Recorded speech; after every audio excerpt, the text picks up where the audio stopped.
Assalamualaikum warahmatullahi wabarakatuh. Untuk anak-anakku kelas 8, pada pagi hari ini kita akan memulai pelajaran fikih bab terakhir. Judulnya adalah itikaf. Untuk lebih baik kalian juga melihat bukunya LKS halaman 58. Sebelumnya kita mulai, kita buka dulu dengan bacaan basmalah. Bismillahirrahmanirrahim. Mudah-mudahan kalian semuanya senantiasa diberikan rahmat dan kesehatan sehingga sampai nanti kita mengikuti ulangan dalam keadaan sehat dan tetap semangat, gitu ya. Baik, untuk mengawali pertemuan hari ini kita akan bahas iktikaf, tapi sebelumnya seperti biasanya nanti di akhir pertemuan ini saya akan membahas sekilas kisi-kisi untuk ulangan PAS. Oleh karena itu lingkup yang keluar materinya nanti tidak jauh dari yang sudah saya sampaikan. Seandainya dari awal pembelajaran fikih bab 1, bab 2 sampai terakhir hari ini kalian mengikuti, insya Allah kisi-kisinya sama dengan yang sudah saya sampaikan setiap pembelajaran daring. Oleh karena itu, untuk mengawali materi itikaf, sebaiknya saya juga akan tuliskan di papan tulis kompetensi intinya apa, atau materi hari ini itu meliputi apa saja, dan kompetensi itu harus dikuasai oleh kalian. Karena apa? Karena pembelajaran hari ini adalah pembelajaran terakhir. Oleh karena itu tidak banyak saya akan menjelaskan secara detail, karena nanti waktunya juga saya akan bagi dengan bahasan materi bab 1, 2 dan seterusnya. Oke, saya akan tulis kompetensi intinya, atau mungkin IPK-nya, bukan kompetensi inti ya. Oke, judulnya adalah iktikaf.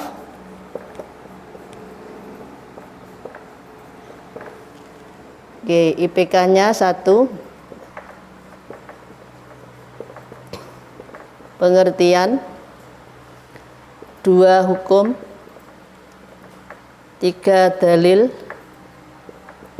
Nomor 4 adalah syarat. Nomor 5 adalah amalan-amalan sunnah iktikaf. Nomor 6 yang membatalkan.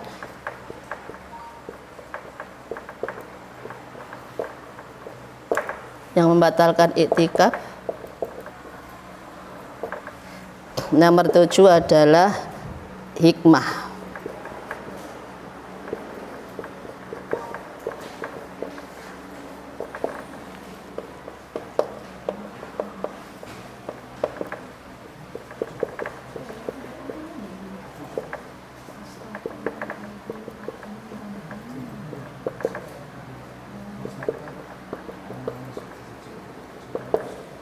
Oke, ada 7 IPK-nya ya, atau 7 sub materi hari ini mengenai iktikaf.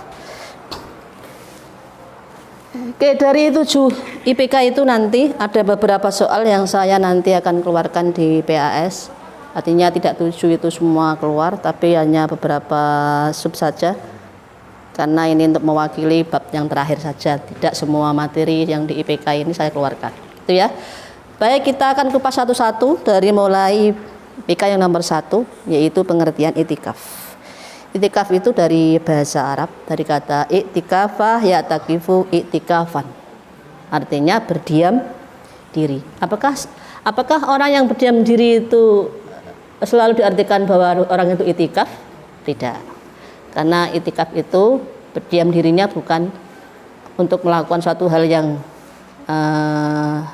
umum, tapi di sini adalah iktikaf diartikan berdiam diri untuk melakukan hal-hal yang positif kaitannya dengan ibadah.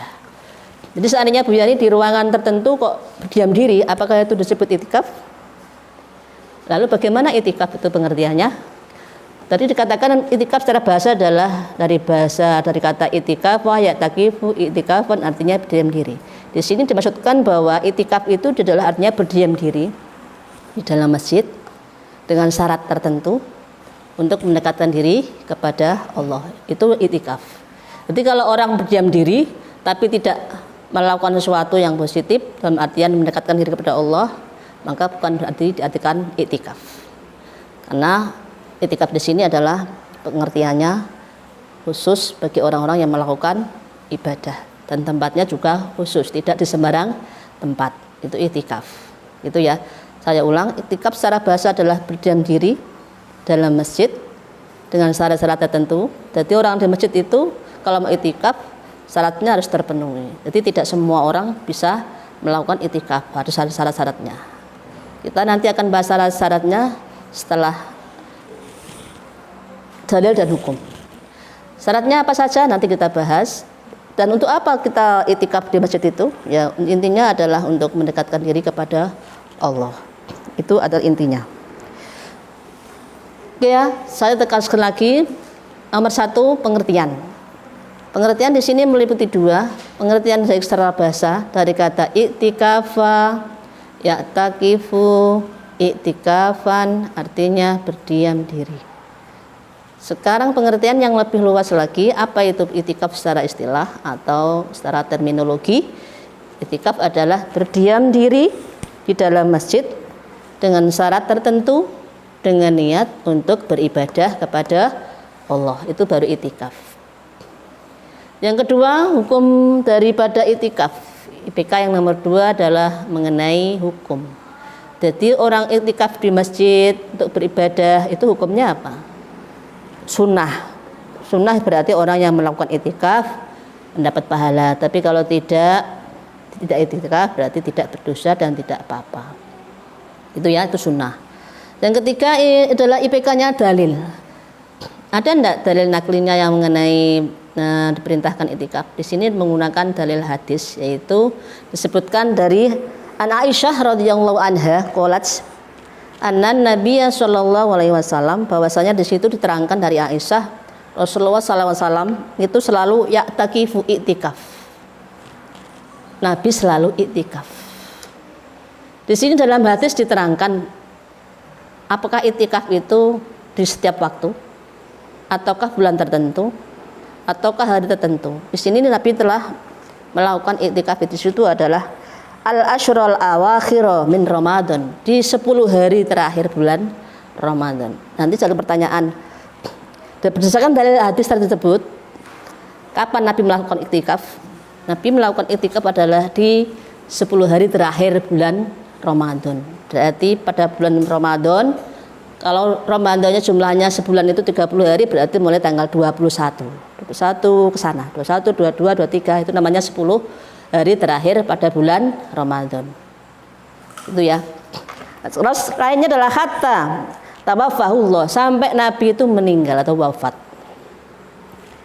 Summa takafa azwajuhu, dan istri-istrinya juga melakukan i'tikaf mim ba'di, sepeninggal Rasulullah.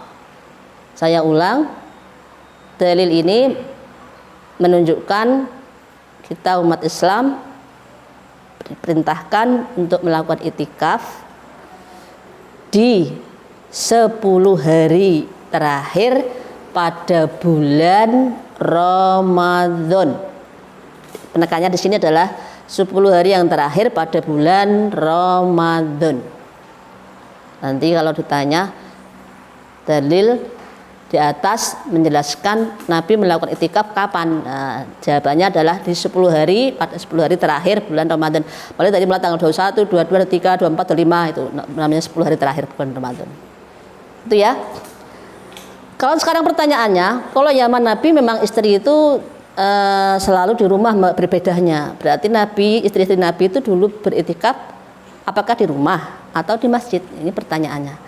Kalau zaman dulu memang perempuan itu adalah tidak boleh keluar rumah, artinya beribadah di rumah. Tidak kayak kalau Imam Syafi'i, hukum sholat berjamaah bagi perempuan itu kan mubah atau boleh. Kenapa zaman dulu kok perempuan tidak boleh keluar rumah atau beribadah bebas di rumah, di luar rumah? Karena apa? Dulu situasinya berbeda dengan zaman sekarang. Gitu ya. Ya, makanya orang-orang Arab pun kenapa pakai cadar itu penutup muka? Karena mungkin kebiasaan mereka orang-orang Arab itu adalah dulu adalah tidak menghormati wanita. Artinya mereka membuat orang perempuan itu seakan-akan di bawahnya laki-laki, tidak punya kekuasaan, selalu lemah. Sehingga khawatirnya kalau dia keluar rumah itu akan berbahaya, membahayakan dirinya sendiri. Itu mandorotnya kalau zaman dulu seperti itu. Kenapa wanita zaman dulu tidak boleh jamaah atau tidak boleh? Kekhawatirannya banyak mandorotnya daripada manfaatnya kalau keluar rumah untuk berjamaah. Tapi sekarang situasi berbeda. Artinya beberapa ulama mengatakan mengenai hukum berjamaah itu boleh asal perempuan itu tidak melakukan sesuatu yang memperlihatkan, entah itu perhiasannya atau mungkin memakai wangi-wanginya yang mencolok sehingga menimbulkan penafsiran atau pemikiran yang negatif bagi orang lain. Itu. Oke ya, lanjut ke IPK yang nomor 3 tadi sudah dalil hukum, sudah nomor 4 syarat. Sekarang orang mau melakukan itikaf di masjid atau melakukan ibadah di masjid, itu syaratnya harus bagaimana? Masjid itu adalah rumah Allah, maka orang yang datang itikaf ke masjid harusnya suci, itu nomor 1. Orang itu suci, artinya suci dari ya tidak haid yang perempuan. Berarti kalau orang perempuan kok pas datang iktikaf ke masjid itu kok dia sudah haid atau keluar haid, maka seyogianya dia meninggalkan masjid, tidak meneruskan iktikaf. Tuh. Ya, kalau laki-laki berarti apa sucinya? Dia tidak melakukan junub. Ya, kalau perempuan kan banyak, harus suci dari haid, ya nifas, ya junub. Tapi kalau laki-laki dia yang membatalkan atau syaratnya suci apa? Ya artinya dia tidak berhadas. Nomor 2, orang itu jelas masjid itu adalah milik orang Islam, maka syaratnya juga harus orang Islam, gitu ya, bukan orang Kristen atau orang Buddha atau orang Hindu. Nomor 3 adalah berakal sehat. Mumayyiz itu artinya anak atau orang itu sudah bisa membedakan yang baik dan yang tidak baik. Nomor 4, jelas kalau orang iktikaf harus punya niat untuk iktikaf. Tidak ada dia datang ke masjid hanya untuk atau mungkin niat yang lain. Ya, karena niat itu penting. Innamal a'malu binniyat. Ya, wa innamal likulli imri'in ma nawa. Seorang itu melakukan sesuatu perbuatan tergantung niatnya. Maka ketika kita iktikaf harus niatnya adalah untuk iktikaf. Jangan sampai niat ke masjid berdiam diri tapi mencari sesuatu di kelas sepi malah melakukan suatu hal yang negatif. Itu bukan iktikaf. Negatif itu kan banyak, entah atau mungkin banyak ya negatif itu ya. Mungkin ingin mencuri atau mungkin mencari ingin diperhatikan orang lain, itu kan niatnya sudah berbeda ya.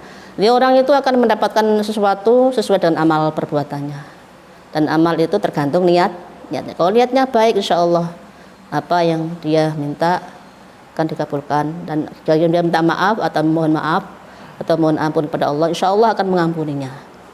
Itu ya. Kembali lagi saya ulang, dari depan syaratnya orang iktikaf 1 harus suci. Nomor 2 jelas orang Islam. Nomor 3 orang itu berakal sehat. Nomor 4 ini berakal sehat dan mumayyiz ya. Mumayyiz itu jadi sudah bisa membedakan hal yang baik. Dalam hatinya dia berniat untuk iktikaf. Terakhir iktikaf dilakukan di masjid. Kita lanjut nomor 5. Sekarang sudah sampai di masjid, kita mau niat iktikaf. Oh, di masjid apa saja sih amalan-amalan yang bisa kita lakukan ketika kita iktikaf? 1, sholat fardu, sholat sunnah. Pada bulan Ramadan banyak amalan-amalan sunnah yang mungkin akan mendapatkan kelipatan ganda pahala jika kita melakukannya. Ada sholat raweh, ada sholat witir, ada sholat duha, membaca Al-Quran, membaca sholawat, itu banyak sekali. Karena bulan Ramadan adalah bulan yang penuh pahala jika kita melakukannya. Di samping itu kita juga melakukan puasa wajib, yang puasa sunnah, zikir, doa, itu ya. Amal-amal yang seperti biasanya kita lakukan. Apakah amalan yang tadi disebutkan itu juga hanya bulan Ramadan saja? Tidak. Ya, karena yang bulan Ramadan itu mesti yang tidak sama dengan yang lain adalah 1, bulan Ramadan kan ada sholat raweh. Apakah di bulan lain ada? Tidak ada. Ini yang membedakan. Gitu ya. Saya ulang lagi, amalan apa sih yang bisa dilakukan ketika kita iktikaf? 1, Orang itu harus melakukan puasa, jelas puasa wajib, puasa sunnah, sholat fardu, sholat sunnah lainnya yang sudah saya sebutkan tadi, ada taraweh, ada witir, ada duha, ada tahajud. Semuanya itu adalah amalan-amalan yang bisa kita lakukan pada waktu iktikaf. Yang kedua adalah selain itu kita banyak membaca Al-Quran. Jelas ya, pada bulan Ramadan itu suasananya sudah berbeda dengan bulan yang lain. Ramai musola, ya banyak mengagungkan, banyak membaca Al-Quran baik siang maupun malam. Itu terasa banget kalau bulan Ramadan itu memang di mana Al-Quran diturunkan oleh Allah. Syahrul Ramadan alladzi unzila fihil Quran. Itu dalam bulan Ramadan Allah telah menurunkan Al-Quran. Makanya kita pada bulan Ramadan perbanyak membaca Al-Quran dan amalan-amalan sunnah lah lainnya, banyak berzikir. Yang biasanya bulan Ramadan, bulan lainnya selain Ramadan kita mungkin zikirnya hanya subhanallah, alhamdulillah, Allahu akbar itu saja. Mungkin di kala malam bulan atau Lailatul Qadar, tahajud, kita di sana banyak berzikir, banyak berdoa, karena itu adalah termasuk di mana kita berharap mendapatkan Lailatul Qadar, di mana kita akan mendapatkan sesuatu yang luar biasa yang mungkin tidak kita temukan pada bulan-bulan lainnya. Berzikir, tambahi kalau bulan Ramadan, berdoa yang banyak. Insya Allah amalan-amalan sunnah itu tidak saja dilakukan pada bulan Ramadan saja, tapi juga pada bulan-bulan lainnya. Lainnya termasuk yang IPK yang nomor 5 yang membatalkan itikaf. Apa sih yang membatalkan itikaf? Ketika kita di masjid, kita melakukan itikaf. Nah, kita itikaf itu apa yang bisa membatalkan itikaf kita itu? Satu, murtad. Murtad itu apa sih? Keluar dari Islam. Ya, yang kedua adalah bersetubuh. Ini bagi suami istri. Nah, ini tidak boleh suami istri melakukan hubungan suami istri di dalam masjid. Ketika kita sedang itikaf, ini batal itikafnya. Nomor 3 adalah haid, jelas ya. Ketika kita itikaf di masjid, kita tahu memang saat itu rasa-rasanya ada sesuatu yang keluar, maka keluar itu apa? Haid di sini maksudnya, bukan keluar apa ya maksudnya. Maka seyogianya secepatnya meninggalkan masjid, karena masjid adalah tempat yang suci. Jangan sampai kamu mengedepankan aku mau itikaf kok haid juga ada apa-apa, saya pakai softtek, nggak bisa ya. Semuanya itu kalau memang dirasa siap sih tidak apa-apa, tapi nggak mungkin orang pakai softtek terus ke masjid, nggak mungkin. Orang softtek itu pakai orang yang udzur, orang yang berhalangan. Karena disyaratkan kan tadi haid itu termasuk yang bagi orang yang haid tidak boleh itikaf. Makanya di sini berarti orang yang tadinya suci kok ketika tahu dia kok haid atau keluar haidnya, maka segera meninggalkan masjid atau meninggalkan untuk itikaf, tidak melanjutkan itikafnya. Selanjutnya adalah keluar dari tempat itikaf tanpa uzur atau sebab tertentu. Artinya kalau kita keluar mungkin kita masih itikaf, masih mau di situ itikaf, tapi ternyata kita kok mungkin kentut atau mungkin batal karena sesuatu. Kita keluar dalam artian ada uzur tadi ya, mungkin kita wudhu atau mungkin kita mau mandi, kan mungkin di masjid biasanya ada kamar mandi. Ketika kita keluar di situ ya, mau mensucikan diri lagi terus kembali lagi, itu bukan membatalkan. Yang membatalkan di sini apa? Kita memang sengaja meninggalkan masjid, tidak melakukan itikaf dan tidak kembali lagi ke masjid. Nah, itu batal. Gitu ya. Selama dia keluar tapi untuk melakukan sesuatu yang kaitannya dengan tadi, mungkin dia batal atau mungkin BAB atau mungkin seperti itu. Terus dia keluar wudhu lagi atau mungkin merasa dia mungkin keluar mandi atau apa, pas waktu itikaf dia mandi di masjid lagi terus masuk lagi itikaf, itu belum membatalkan. Karena apa? Dia keluarnya karena ada sesuatu yang harus dilakukan, harus dibersihkan, harus dihilangkan. Gitu ya. Terus terakhirnya adalah apa hikmahnya kita itikaf di masjid? Itikaf itu tujuannya ya jelas. Orang itikaf itu kuncinya satu. Orang itu pasti ingin mendekatkan diri kepada Allah, ingin menyucikan jiwanya. Yang kedua adalah dapat memberikan ampunan bagi orang yang melakukan itikaf. Tadi saya bilang apa? Di dalam itikaf kan kita banyak beribadah, banyak berzikir, banyak berdoa. Jika orang yang beritikaf tadi adalah memohon ampun kepada Allah, insya Allah di sini Allah memberikan janjinya, kalau memang dia berdoa dengan ikhlas, dengan tulus, insya Allah akan diampuni oleh Allah. Yang ketiganya adalah karena itikaf itu adalah apa yang sudah dilakukan oleh Rasulullah. Kalau kita mau melanjutkannya berarti kita menguri-uri atau menghidupkan sunnah Rasulullah. Yang terakhir, hikmah atau tujuan iktikaf adalah menjaga diri dari perbuatan yang tidak baik atau perbuatan dosa atau perbuatan maksiat. Dengan lebih banyak mengingat Allah. Itu hikmahnya. Saya ulang lagi, hikmah dari atau tujuan kita iktikaf satu adalah menyucikan diri atau menyucikan jiwa kita, dan Allah akan memberikan ampunan bagi orang yang beriktikaf. Yang ketiga adalah menghidupkan sunnah Rasulullah.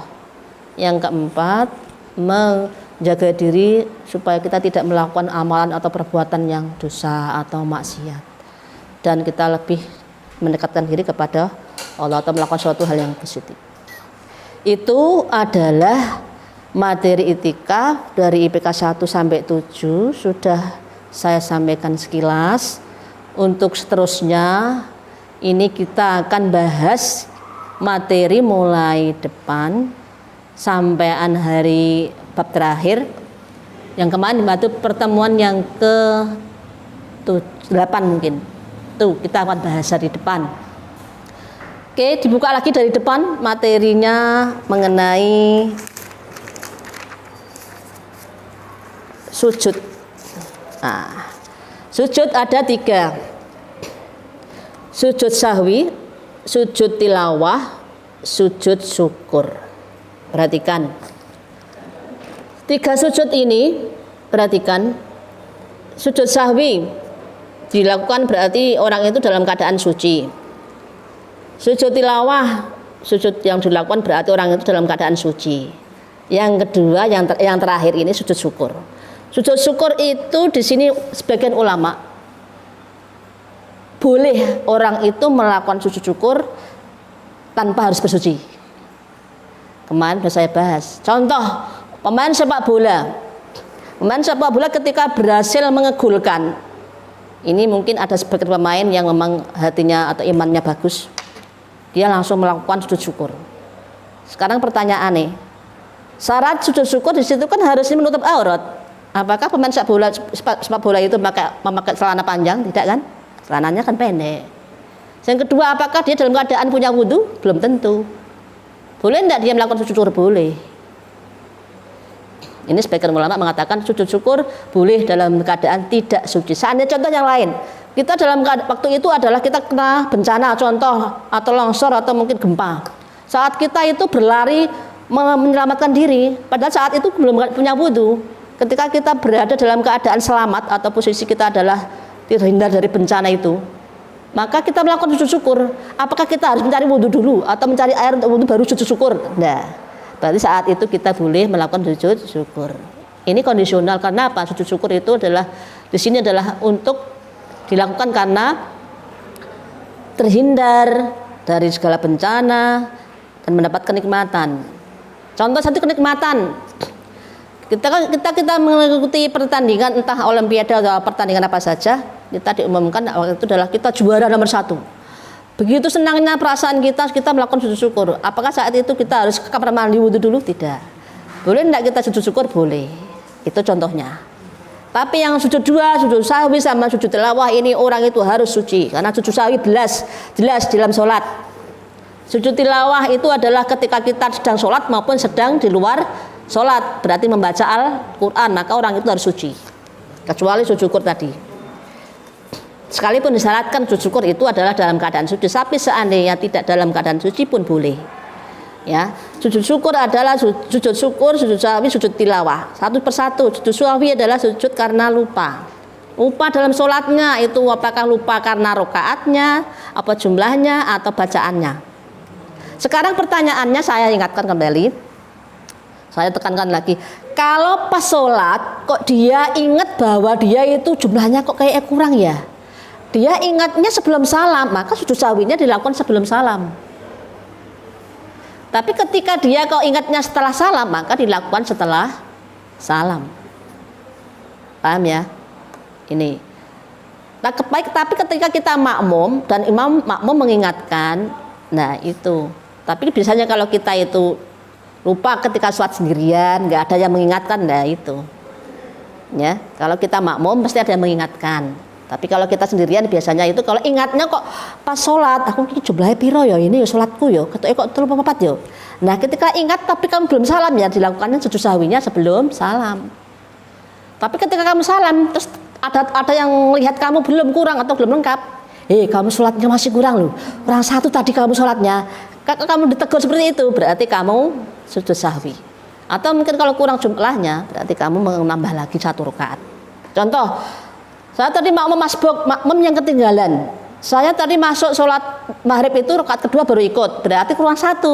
Nah kamu lupa ternyata imamnya salam, kamu ikut salam. Sebelahnya mengingatkan, kamu sholatnya kurang 1, ayo tambah lagi, naik lagi. Nah itu, gitu ya, itu sujud sahwi. Nah sekarang pertanyaannya, kalau seandainya kamu sholat sendirian ini, yang khawatirnya jangan sampai kamu bingung, ya. Jangan sampai menyampingkan aku mulai ya lah karpe ya, jangan seperti itu. Gitu ya, kata karpe itu jumlah kamu masih kurang, terus kamu tidak menggenapkan hitungannya itu. Artinya jangan sampai menyepelekan karena kamu kurang Gusti Allah Maha Pengampun, nanti diampuni Gusti Allah seperti sholat, jangan seperti itu. Itu ya ada aturannya, jangan sampai kamu menyepelekan aturan Allah. Karena itu sholat adalah kewajiban, jangan sampai membuat hal itu kamu menyampingkan aturan. Oke ya, lanjut kita bahas yang mengenai sujud tilawah karena ini agak sulit ya. Sujud tilawah itu kan ada dalam sholat dan di luar sholat. Ketika kamu sholat, ya, bagaimana mempraktekannya ketika imam itu membaca bacaan ayat sajadah, tapi mami nggak sujud sahwi? Bagaimana itu? Oh, tidak melakukan sujud tilawah ya, bukan sujud sahwi, lupa. Saya ingatkan kembali, sujud tilawah itu dilakukan dalam sholat dan di luar sholat. Ketika dalam sholat, kok imamnya tidak membaca ayat sajadah, tapi tidak melakukan sujud tilawah. Ya kamu ya bagaimana yang dilakukan oleh kamu? Apa diam diri berdiri? Ataukah kamu menunggu imamnya sujud tilawah dulu baru kamu berdiam diri tidak melakukan apa-apa? Makmum adalah mengikuti apa yang dilakukan oleh imam. Maka gerakan imam apapun kamu harus mengikuti. Itu namanya makmum. Itu ya. Nah, ketika kamu membaca Quran sekarang, ketika kamu membaca Quran dan kamu tahu kalau itu ada ayat sajadah, biasanya ayat sajadah itu di bagian samping itu ada kode seperti apa ya, pensil gitu. Itu di sebelah kanannya itu pasti ada itu. Nanti kamu lihat ayat sajadah itu di buku kalian ada 15. Di Quran itu kan 30 juz. Ada 15 ayat sajadah yang ada dalam Quran di 16 surat. Ada yang double itu ya, suratnya sama tapi ayatnya berbeda. Tapi kalau saya tanya, ada berapakah ayat sajadah dalam Al-Quran? Ada 15. Nah, gitu ya. Di manakah yang termasuk ayat sajadah itu? Dilihat di buku kalian sudah ada semua. Gitu ya. Ini poin yang penting. Nah, sekarang biasanya orang melakukan sujud tilawah itu ketika kita makmum, kita sholat. Tetapi seandainya kamu dalam membaca Al-Quran kamu menemukan ayat sajadah, tapi kamu melakukannya. Nah, keistimewaannya ini luar biasa. Orang yang melakukan sujud tilawah, ketika kamu membaca ayat sajadah terus kamu melakukan sujud tilawah, di sini hikmahnya, keistimewaannya adalah setan-setan itu akan berlari dan menangis. Ya, setan saja berlari dan menangis. Kenapa? Dalam hadis terangkan, ya, Nabi Adam dan anak-anaknya itu yang mempraktekkan atau melakukan sujud tilawah, kok mereka mempraktekannya, maka orang tersebut nanti adalah akan terhindar dari setan. Karena setan itu akan berlarian ketika kamu melakukan sujud tilawah itu. Karena merasa apa? Anak Adam diperintahkan manut, tapi aku juga diperintahkan untuk sujud, tapi aku menolak. Ya, menolak untuk melakukannya. Maka panggonane ngendine bagi orang yang menolak? Neraka. Itu kata setan. Makanya di sini ya, setan itu ketika kita melakukan sujud tilawah, setannya pada berlarian dan menangis. Ya, di buku kalian sudah ada dalilnya tadi yang sudah saya sebutkan, apa sih keistimewaannya sudah ada. Ya. Kita lanjut bab 2. Bab 2 adalah mengenai zakat. Lah ini yang paling bahasan paling panjang, paling kompleks, paling sulit. Jika kamu tidak hati-hati, ini masalah zakat ini ya sensitif atau mungkin hal yang penting sekali Dan kalau kamu tidak memahami, mungkin dalam daring ini saya tidak menjelaskan secara detail ya kemarin zakat ya. Karena memang waktunya kemarin sedikit, jadi ini saya nggak leluasa untuk menjelaskan masalah zakat, bagaimana menghitungnya. Nanti saya akan menjelaskan sekilas. Ya, zakat itu artinya secara bahasa adalah dari kata bahasa Arab, ya. Artinya adalah bersih, ya, bertambah, berkembang, suci zakat itu. Berkah, bersih, berkembang biak, gitu ya. Zakat ini adalah harta yang harus dikeluarkan. Apakah hartanya dikeluarkan semuanya? Tidak. Khud min. Nah, di sini adalah ambillah min, sebagian, bukan semuanya. Di sini adalah ba'at. Min artinya ba'at, sebagian. Jadi kita umat Islam ini, harta yang kita miliki tidak sepenuhnya kita manfaatkan semuanya total. Jangan berpikiran aku yang kerja kesel-kesel kenapa harus zakat. Tidak, karena dalam Al-Quran jelas kita umat Islam jika sudah mencapai nisab maka kita dianjurkan untuk mengeluarkan sebagian harta yang kita miliki untuk orang lain, ya. Ada hak orang lain yang harus kita keluarkan, itu zakat. Untuk apa sih? Untuk kalau zakat fitrah untuk mensucikan diri orang itu. Kalau zakat harta menyucikan hartanya. Biar apa? Kalau harta kita keluarkan, insya Allah besok di hari kiamat kita tidak dituntut oleh harta yang tidak kita keluarkan. Nah, akan datang besok. Aku ini adalah hartamu yang dulu tidak kamu keluarkan. Nah, situ datang. Bentuknya ya yang segala macam yang mengerikan. Gitu ya. Saya ulang, zakat fitrah tujuan menyucikan orang itu sendiri, hatinya, jiwanya supaya bersih. Kalau zakat harta tujuannya adalah menyucikan harta kita dari hal-hal yang tidak harusnya kita penuhi atau hak yang harus kita berikan kepada orang lain. Zakat fitrah besarnya berapa? 2,5 kg besarnya. Semuanya sama. Bentuknya apa? Bentuknya kalau kita di Daan ini adalah beras, maka keluarkan beras. Kalau di Madura bentuknya makanan pokoknya gandum, jagung ya jagung. Di Papua kok gandum, sagu ya sagu yang dikeluarkan.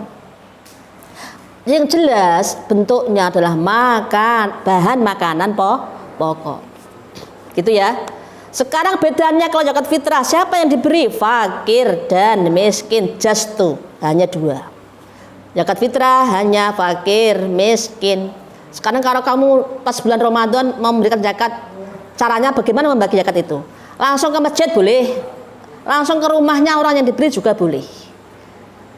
Paham ya? Bedanya zakat fitrah dan zakat harta. Sekarang masuk zakat harta, ini yang paling banyak. Zakat harta berarti harta itu meliputi apa saja ya? Ya, mengeluarkan sebagian harta yang berupa ini hasil pertanian, hasil perdagangan, emas, perak, ya. Ingat-ingat, pertanian, peternakan, emas perak, perdagangan, dan harta yang lain. Ini adalah harta yang harus dikeluarkan. Kapan kita mengeluarkannya? Adalah 1 tahun sekali ketika sudah mencapai nisabnya. Nisab adalah jumlah kadar maksud tertentu. Gitu ya. Saya ulang, sekarang bahasannya carane 5 tadi bagaimana mengeluarkan zakatnya. Zakat emas berapakah harus dikeluarkannya sudah ketika sudah mencapai 93. Ya. Dilihat di buku kalian zakatnya. Kalau zakat harta adalah nisab emas, di buku kalian sudah ada semuanya, tinggal nanti kamu buka lagi karena nanti kalau waktunya terbatas bisa kamu lihat di buku kalian ya. Emas dan uang perak perdagangan itu sama 2,5% atau 1/40. Ya, saya ulang. Nisabnya emas adalah 93,6 gram atau zakatnya 2,5% atau 1/40. Zakat apa saja yang zakatnya 2,5%? Emas, perak, perdagangan itu sama. Uang, mata uang juga sama 2,5% atau 1/40. Ya. Nisabnya emas 93,6 gram, kalau perak adalah 672 gram. Sudah ada di buku kalian, tinggal nanti lihat. Sekarang hasil pertanian dilihat. Pertanian itu nisabnya adalah 653 kg. 653 gram atau di sini adalah 5 wasok. Zakatnya berapa? Kalau zakatnya yang dikeluarkan adalah ketika sawah kamu, tanah kamu itu diairi sungai yang memakai ongkos, pakai biaya, maka zakatnya 5%. Halo, saya ingatkan kembali, kalau sawahmu itu atau tanah pertanian kamu itu dibiayai pakai biaya ongkos yang banyak, maka itu zakatnya 5%. Tapi kalau sawah pertanian kamu itu adalah tak ada hujan atau tidak ada biaya ongkosnya, maka zakatnya 10%.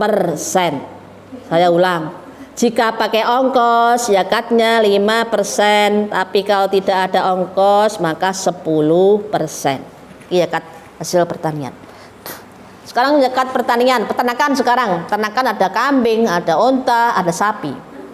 Dia dilihat buku kamu, onta sekarang ada ketentuannya. Kalau kamu punya onta 5 sampai 9, berarti aku punya 6. Berapakah yang harus keluarkan? Di sini ukurannya rentangnya adalah 5 sampai 9. Itu zakat yang kamu keluarkan bukan onta, tapi adalah kambing. Berapa jumlahnya? 1, umur 1 tahun, jumlahnya kambingnya 1. 5 sampai 9 onta, kamu mengeluarkan 1 kambing, kambingnya umurnya 1 tahun. Nah, ini perhatikan.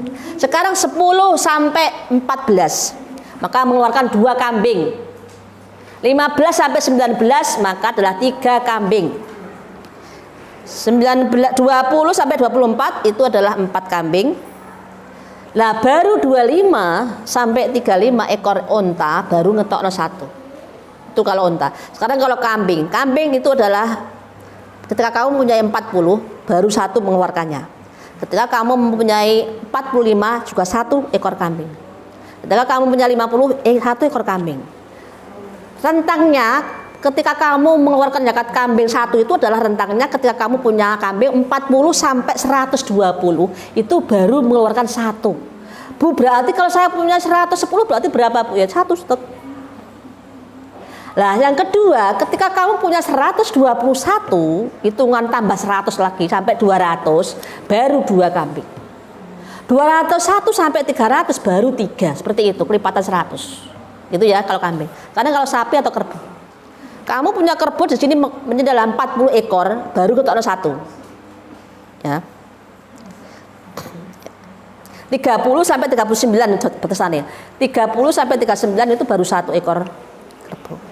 Itu ya kelipatan 40 kalau sapi atau kerbau. Sekarang harta temuan, ketika harta temuan kan harta yang ditemukan saat itu, maka zakatnya harus nunggu 1 tahun? Tidak. Kalau harta temuan itu mengeluarkan zakatnya adalah ketika kita menemukan saat itu, zakatnya dikeluarkan saat itu, tidak nunggu 1 tahun. Lah, berapa zakat yang harus dikeluarkan zakat harta temuan itu? Adalah 20%. Nah, perhatikan ya, zakat temuan atau harta temuan tadi itu adalah mengeluarkannya saat itu kita menemukan, harus dikeluarkan, tidak menunggu 1 tahun. 20% itu adalah zakat harus dikeluarkan, gitu ya. Sekarang zakat yang lain, mustahik zakat harta. Ada berapakah mustahiknya?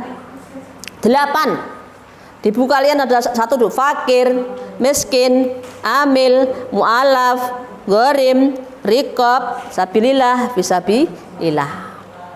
Kalau di dalam hadisnya, dalam Qur'annya adalah innamas shadaqatu lil fuqara'i wal masakin, dan seterusnya itu. Ya. Sekarang yang terusnya adalah mengenai puasa.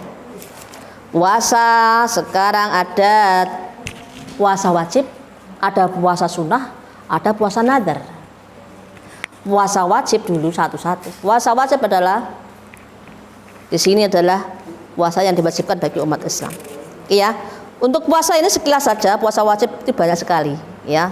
Nanti ada puasa Ramadan, ada puasa Nadar, ada puasa Kifarat, yang puasa sunnah, ada puasa Senin Kemis, ada puasa Syawal, ada puasa Sa'ban, ada puasa bulan Tasu'a, Asyura, itu semuanya masih banyak lagi. Sekarang yang puasa Nadar itu apa? Nadar itu janji. Jadi puasa Nadar adalah puasa yang dilakukan karena janji. Janji itu apa di sini? Ada sebab dan tidak sebab. Kalau saya berjanji anak sebabe itu nadar yang karena sebab. Tapi saya ini bernadar tapi ada seorang sebabe itu juga harus dilakukan karena hukumnya adalah wajib. Kenapa wajib? Sebenarnya tidak wajib tadinya sholat puasa itu menjadi wajib karena dia berjanji. Makanya di sini hukum puasa nadar adalah wajib. Seandainya dia bernadar kalau sesuatu hal yang tidak mungkin, boleh enggak? Boleh, asalkan dia melakukan hal-hal yang kemarin sudah saya sebutkan, anak membebaskan budak, anak memberi pakaian orang fakir miskin, atau memberikan makan orang miskin, seperti itu. Itu ya. Itu saja sekilas, nanti kamu pelajari lagi buku materi fikih kelas 8 mulai bab 1 sampai terakhir hari ini ya, itikaf.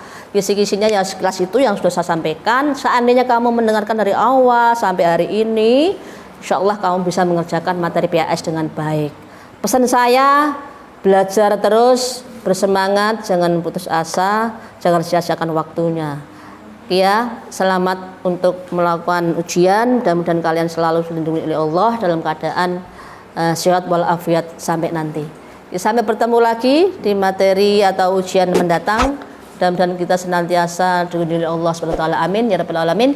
Kita tutup materi hari ini atau pertemuan terakhir hari ini dengan baca hamdalah bersama alhamdulillahirabbil alamin. Wassalamualaikum warahmatullahi wabarakatuh.